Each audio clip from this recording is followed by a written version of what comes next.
थेंबे थेंबे तळे साचे ही म्हण आपण लहानपणापासून ऐकत आलो. ही म्हण म्युच्युअल फंड SIP साठी तंतोतंत लागू होते. जसे छोटे छोटे थेंब साचून तळे तयार होते, अगदी हाच नियम SIP ला सुद्धा लागू होतो. समजा जर तुम्ही दर महिना 2,000 किंवा 5,000 रुपये SIP मध्ये गुंतवले, सुरुवातीला ती अगदी छोटी रक्कम वाटते, पण प्रत्येक महिन्याची गुंतवणूक ही एका थेंबाप्रमाणे असते. हे थेंब वर्षानुवर्षे जमा होत राहतात आणि त्यावर मिळणारा कंपाऊंडिंगचा फायदा मिळून हळूहळू मोठा कॉर्पस तयार होतो. आता दुसरी म्हण बघा, जशी करणी तशी भरणी.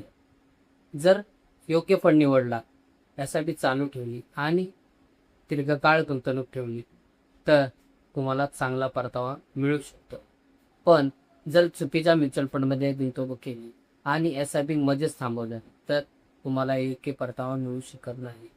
लक्षात ठेवा, थेंबे थेंबे तळे साचे म्हणजेच छोट्या छोट्या SIP ने मोठा कॉर्पस तयार होतो आणि जशी करणी तशी भरणी म्हणजे योग्य गुंतवणुकीमुळे तुमच्या गुंतवणुकीला चांगले फळ मिळू शकते.